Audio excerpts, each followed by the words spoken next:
सभी को सुप्रभात। हर हर महादेव। पहले की कक्षा में हमने सिर्फ भाषा को समझा था। इस वाली कक्षा में जो विशेष विशेष इम्पोर्टेंट है वो सारी चीज आपके सामने लेकर के आया हूं और कुछ ही समय में इन तीनों टॉपिक को आपको मैं क्लियर करवाने का पूरा प्रयास करूंगा। तो आप बड़े ध्यान से इसे देखना विशेष करके। और ये सारी जो परिभाषाएं हैं बड़ी इंपॉर्टेंट परिभाषाएं हैं और एक परिभाषा आ जाती है 2 नंबर की परिभाषा आती है। इसे बड़े ध्यान से देखना है, समझना है। इधर देखिए, पहले हमने कल भाषा पढ़ा था।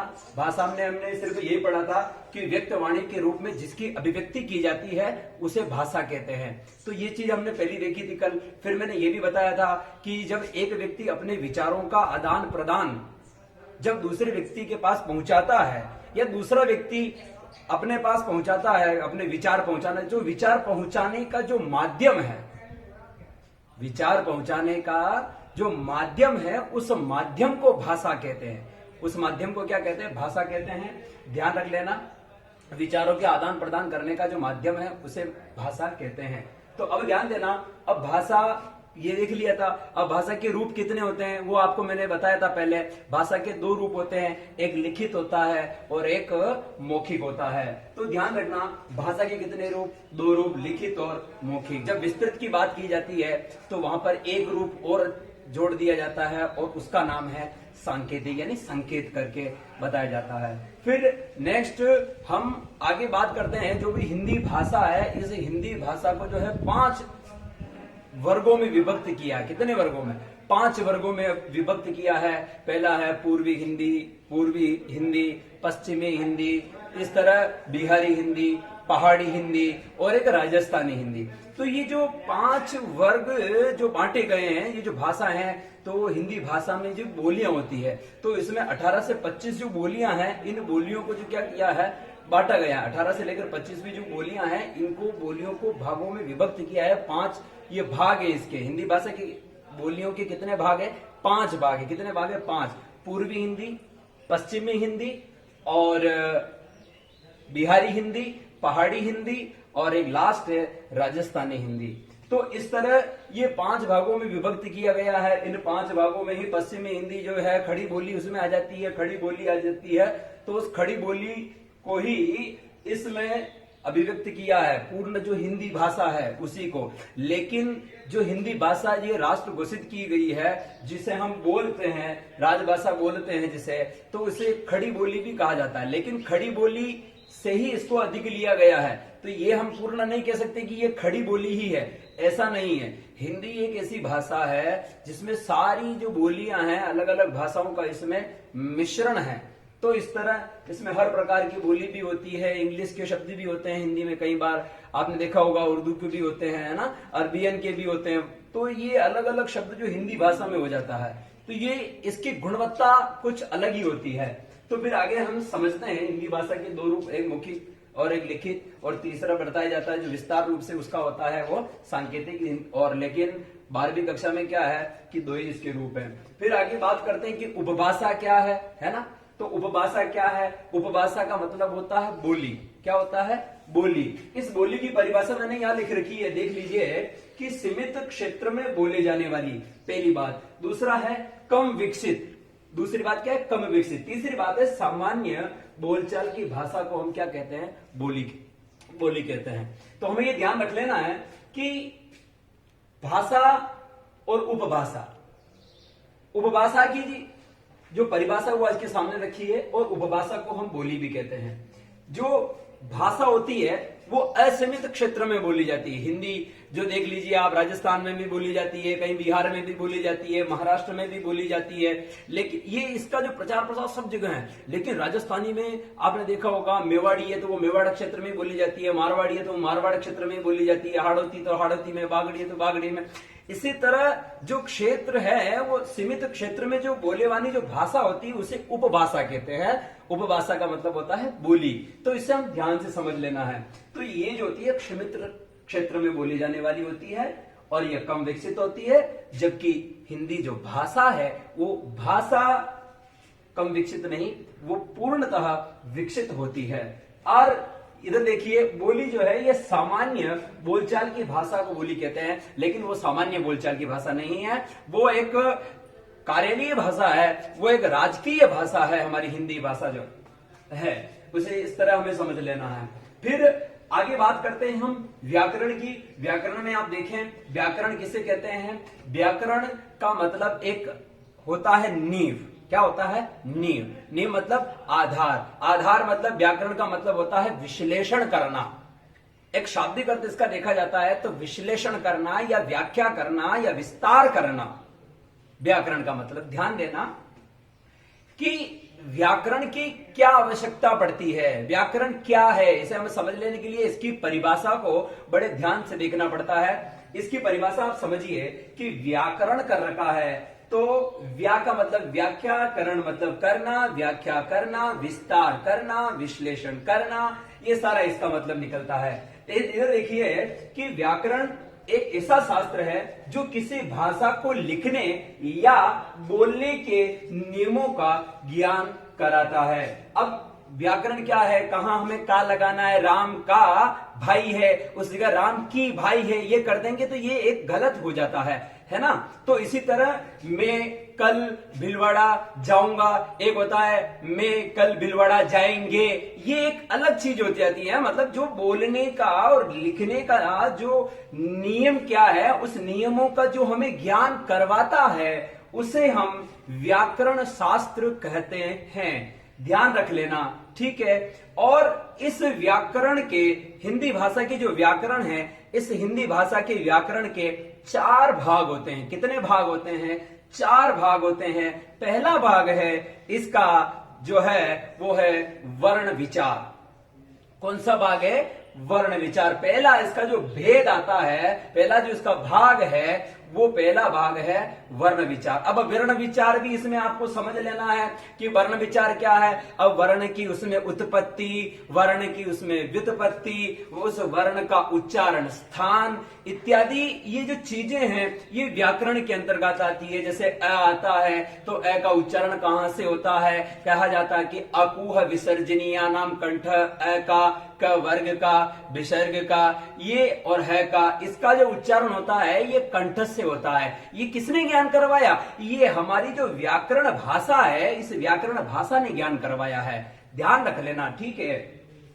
तो इस तरह पहला जो इसका भाग है, वो पहला जो भेद है वो है वर्ण विचार। दूसरा इसमें आता है शब्द विचार। जैसे आपको पहले बताया था भाषा है, भाषा की जो प्रमुख इकाइयां हैं वो 5 है। पहला ध्वनि है और दूसरा वर्ण है, तीसरा शब्द है, चौथा पद है और 5वां वाक्य है। उस भाषा की जो इकाइयां होती है वो 5 प्रकार की होती है। कितने प्रकार की होती है? 5 प्रकार की। और व्याकरण के जो अंग होते हैं, हिंदी भाषा में व्याकरण के अंग, व्याकरण के भेद, व्याकरण के भाग, यह तीनों में से कुछ भी पूछा जाता है तो यहां पर हमें यह ध्यान रखना है कि व्याकरण के 4 भेद हैं, व्याकरण के 4 अंग हैं, व्याकरण के 4 भाग हैं। सिर्फ हिंदी व्याकरण के ध्यान रख लेना क्योंकि ये वीडियो भी हिंदी विषय से ही जुड़ी हुई है। आगे ध्यान रखना, पहला जो था हमारा वर्ण विचार, वर्ण की उत्पत्ति, वर्ण की व्युत्पत्ति और वर्ण का उच्चारण स्थान इत्यादि उसमें देखा जाता है। जो आपको मैंने बताया अभी, इस तरह ये इसकी उच्चारण स्थान कैसे है, इनकी उत्पत्ति कहां से हो रही है ना, इनकी व्युत्पत्ति किस प्रकार से हमें बोला जा रहा है, तो ये सारी चीजें इस व्याकरण के अंतर्गत बताई जाती है। फिर आगे बात करते हैं अपन शब्द विचार की। अब शब्द विचार क्या है? शब्द विचार की, जैसे शब्द विचार में देखा जाता है कि उनकी उत्पत्ति कहां से हो रही है, ये तत्सम है कि ये तद्भव है, ये देशज है, ये विदेशज है, ये वर्ण संकर है, ये किस प्रकार का ये शब्द है, ये सारा जो हमें ज्ञान करवाने वाला जो शास्त्र है ये व्याकरण शास्त्र है। कि ये तत्सम शब्दता, तत्सम यानी ये उसके समान किसके समान, जैसा जो प्राचीन जो भाषा है, प्राचीन भाषा कौन सी है आप बताइए? हमारे इस विश्व की सबसे प्राचीन भाषा कौन सी है? संस्कृत। तत्सम यानी उसके समान है ये। तो मतलब जो है उसमें कोई भी अंतर नहीं होता है। इस तरह जो संस्कृत के जो शब्द प्रयुक्त होते हैं वो शुद्ध संस्कृत के रूप ही जब हिंदी में प्रयुक्त हो जाते हैं तो वो तत्सम शब्द कहलाते हैं। और उनमें कुछ जब परिवर्तन हो जाता है क्षेत्रीय बोली के अनुसार, जब उनमें कुछ परिवर्तन हो जाता है फिर उसको जब लिखा जाता है हिंदी भाषा में तो वो तत्सम की जगह तद्भव हो जाता है। यही चीज हमें ध्यान रखनी है। जैसा होता ना, एक कर्ण होता है तो उसको हम कान भी कहते हैं, एक पर्ण होता है उसे हम पत्ता भी कहते हैं, एक पाषाण होता है उसे हम पत्थर भी कहते हैं। इसी तरह ये तत्सम और तद्भव होता है। प्राचीन भाषा संस्कृत ही है, अब जो संस्कृत भाषा है वो उसकी जो लिपि है वो ब्राह्मी लिपि है, ठीक है ना। तो इसी तरह हमें यह समझना है, शब्द विचार होगा, शब्द विचार के बाद में आएगा पद विचार। शब्द के बाद में क्या आता है? पद विचार। मैंने आपको पहले भी बताया था, जो शब्द होता है उस शब्द का क्या होता है, वर्णों का उसमें सिर्फ समूह होता है। क्या होता है?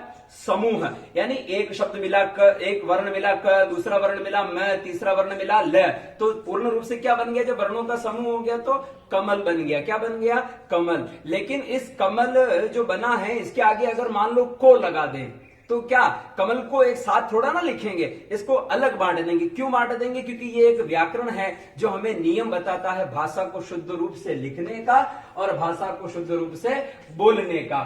जो ज्ञान करवाता है वो क्या है? व्याकरण है। तो इस तरह हमें ध्यान रखना, जो किसी भाषा को लिखने तथा बोलने के नियमों का ज्ञान करवाता है, या अगर और भी जोड़े तो किसी भाषा को शुद्ध रूप से लिखने का या बोलने का ज्ञान कराता है, वो व्याकरण है। इस तरह हमें समझ लेना है। तो बात आती है पद विचार की, बात आई थी पद विचार और शब्द विचार, पद या शब्द। तो इसमें क्या देखना होता है कि जो कमल लिखा था तो उसके आगे को लिख दिया तो उसको अलग अलग करेंगे, तो ये व्याकरण का हमारा एक नियम है। उसको अलग करने से जो है उसकी जो व्याकरण है वो शुद्ध रूप उसका निकल करके आ जाएगा, ठीक है ना। तो इसमें यह द्वितीय विभक्ति लग जा रही है, या इसमें ध्यान रखना को लग रहा है तो कर्म कारक आ रहा है इसमें। तो ये जो ज्ञान कराता है, जो व्याकरण का जो तीसरा अंग है उसके अंतर्गत ज्ञान होता है इसका, ठीक है ना। फिर आगे बात करते हैं किसकी? चौथे अंग की, यानी चौथे वेद की। चौथा वेद जो भेद है वो चौथा वेद क्या है? वाक्य विचार। वाक्य विचार में क्या आता है? एक कौन सा उपवाक्य होगा, कौन सा वाक्य होगा, कौन सा आश्रित वाक्य होगा, कौन सा संयुक्त वाक्य होगा और कौन सा मिश्र वाक्य होगा। ये जो हमें ज्ञान करवाता है ये व्याकरण शास्त्र का जो चौथा अंग है, कौन सा? वाक्य विचार। उसके अंतर्गत इसका ज्ञान होता है। लेकिन आपको ये सारी चीजें जो मैंने लिखी है ये सारी इंपॉर्टेंट चीजें हैं, और जो मैं आपको बता दूं संयुक्त वाक्य, मिश्र वाक्य, सरल वाक्य इत्यादि, तत्सम तद्भव आदि, ये आपकी जो पूर्वी की क्लास है 11वीं कक्षा की हिंदी, उसके अंतर्गत आपको पढ़ाया होगा। समय मिला तो आपको वो भी इसी कक्षा में बता दिया जाएगा। तो ध्यान दीजिए आगे इधर। अब हम बात करते हैं, व्याकरण के अंग हो गए हैं, व्याकरण की परिभाषा हो गई है, फिर बात करते हैं हम लिपि की। लिपि क्या है? इधर ध्यान दो। लिपि क्या लिखा है कि लिपि जो है लिखित ध्वनि संकेतों को लिपि कहते हैं। लिखित ध्वनि संकेतों को लिपि कहते हैं, ये ध्यान देना।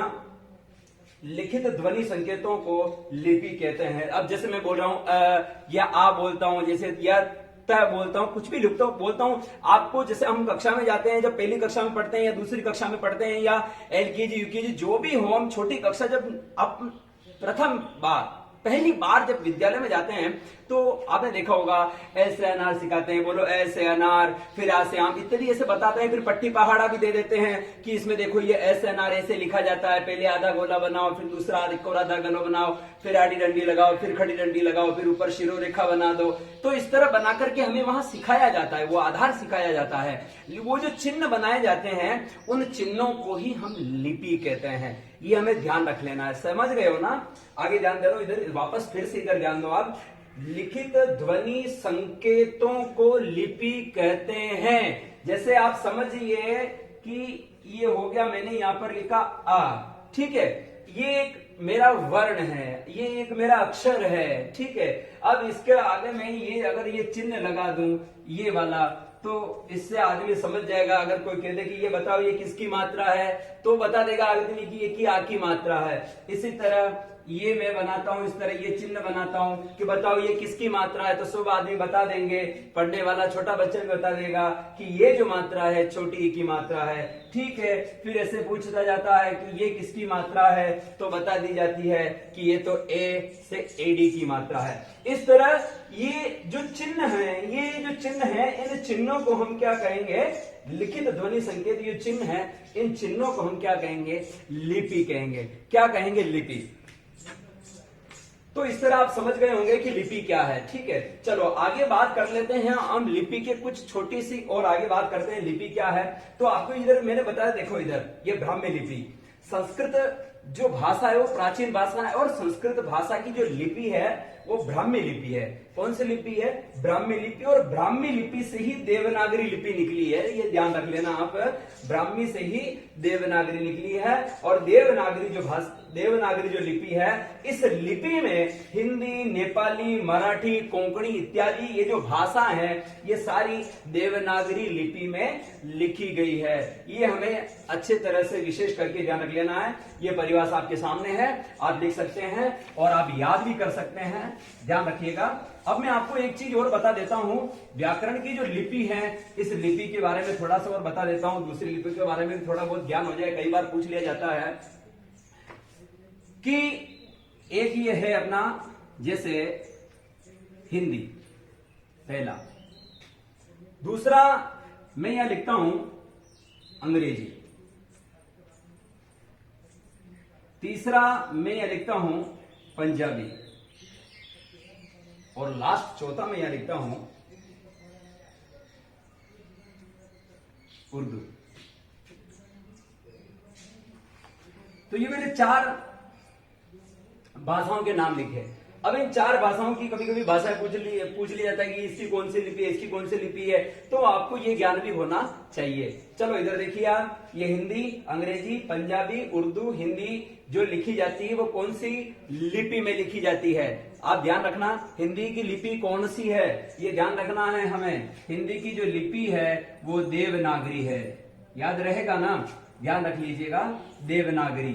ठीक है, आगे देखो इसका नाम भी क्या है, देवनागरी, देव का नगर। तो इस तरह ध्यान देना है। फिर आगे बात करते हैं अंग्रेजी की। अंग्रेजी की जो लिपि है वो लिपि है रोमन। कौन सी लिपि है, रोमन। पंजाबी की जो लिपि है वो लिपि है गुरुमुखी। गुरुमुखी, याद रखना, गुरुमुखी। पंजाबी की जो लिपि है वो गुरुमुखी, और लास्ट उर्दू की जो लिपि है वो फारसी लिपि है, ये फारसी लिपि।